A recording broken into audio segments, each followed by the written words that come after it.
हम सभी देश की सीमाओं की रक्षा में दिन रात लगे हमारे वीर जवानों के साथ चट्टान की तरह खड़े हैं। उनकी वीरता, उनके कौशल, उनकी सूझबूझ पर देश अटूट विश्वास रखता है। इस सर्वदलीय बैठक के माध्यम से मैं शहीदों के परिवारों को भी ये विश्वास दिलाता हूं कि पूरा देश उनके साथ है, पूरा देश उन्हें नमन करता है।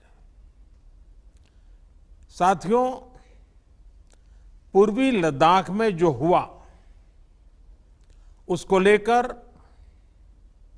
आपने रक्षा मंत्री जी और विदेश मंत्री जी को सुना भी और प्रेजेंटेशन को भी देखा। न वहां कोई हमारी सीमा में घुस आया है,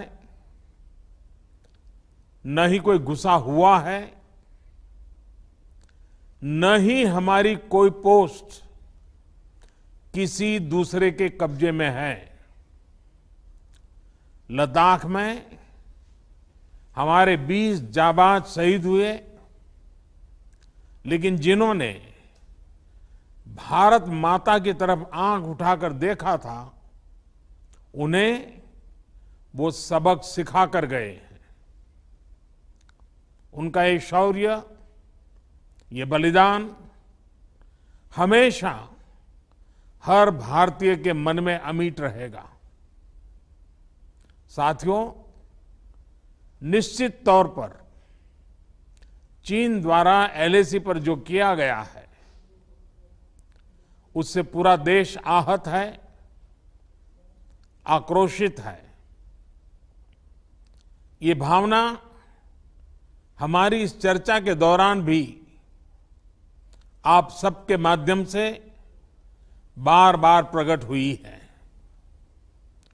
मैं आपको भी आश्वस्त कर रहा हूं कि हमारी सेना देश की रक्षा के लिए कोई कसर नहीं छोड़ रही है। डिप्लॉयमेंट हो, एक्शन हो, काउंटर एक्शन हो, जल थल नभ में हमारी सेनाओं को देश की रक्षा के लिए जो करना है वो कर रही है। आज हमारे पास ये कैपेबिलिटी है कि कोई भी हमारी 1 इंच जमीन की तरफ आंख उठाकर भी नहीं देख सकता। आज भारत की सेनाएं हर सेक्टर में एक साथ मूव करने में पूरी तरह सक्षम है।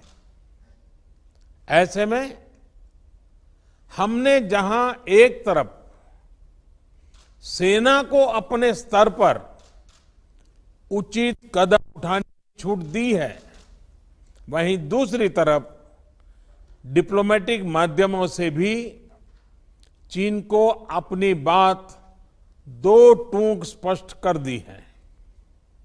भारत पीस और फ्रेंडशिप चाहता है, लेकिन अपनी सॉवरेनिटी की रक्षा हमारे लिए सर्वोपरि है और आप सबने भी इसी भाव को प्रकट किया है।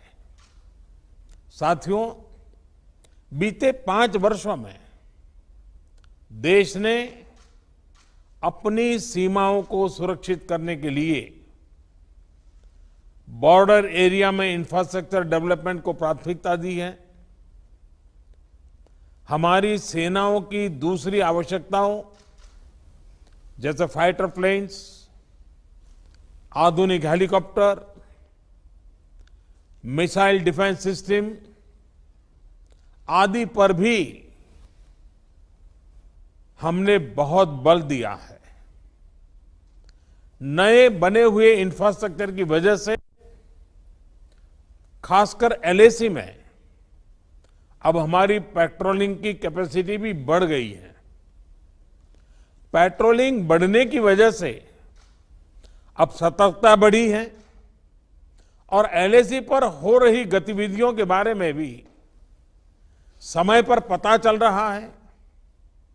जिन क्षेत्रों पर पहले बहुत नजर नहीं रहती थी, अब वहां भी हमारे जवान अच्छी तरह से मॉनिटर कर पा रहे हैं, रिस्पॉन्ड भी कर पा रहे हैं। अब तक जिनको कोई पूछता नहीं था, कोई रोकता टोकता नहीं था, अब हमारे जवान डगर डगर पर उन्हें रोकते हैं, उन्हें टोकते हैं।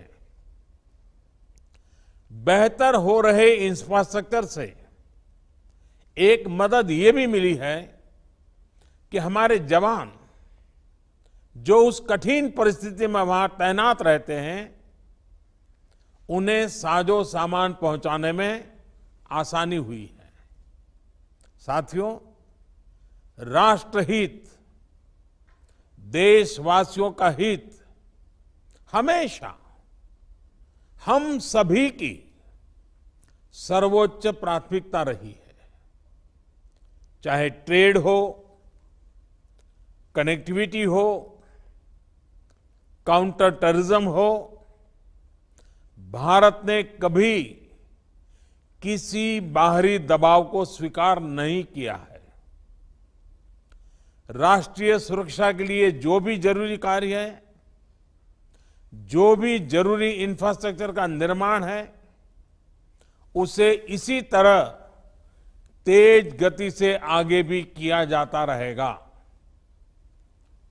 मैं आप सभी को, सभी राजनीतिक दलों को फिर से आश्वस्त करता हूं कि हमारी सेनाएं सीमाओं की रक्षा करने में पूरी तरह सक्षम है। हमने उन्हें यथोचित कार्रवाई के लिए पूरी छूट दी हुई है। आप सभी ने इस बैठक के लिए अपना समय दिया, अपने मूल्यवान सुझाव दिए।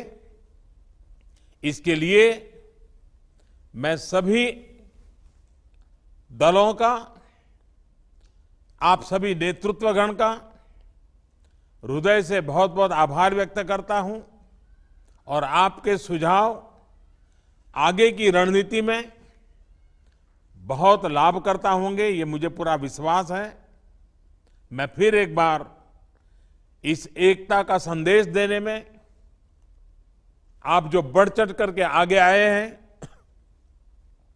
वे सेना का मोरल तो बढ़ाएगा, देश के लोगों की हिम्मत बढ़ाएगा, लेकिन दुनिया को भी जो संदेश जाना चाहिए वो पहुंचेगा। और इसलिए आज की मीटिंग में आपकी सकारात्मक भूमिका का बहुत मूल्य है, उसका बहुत ऐतिहासिक महत्व है। और इसलिए भी आप सभी अभिनंदन के अधिकारी हैं। मैं फिर एक बार आप सबका धन्यवाद करता हूं। नमस्कार।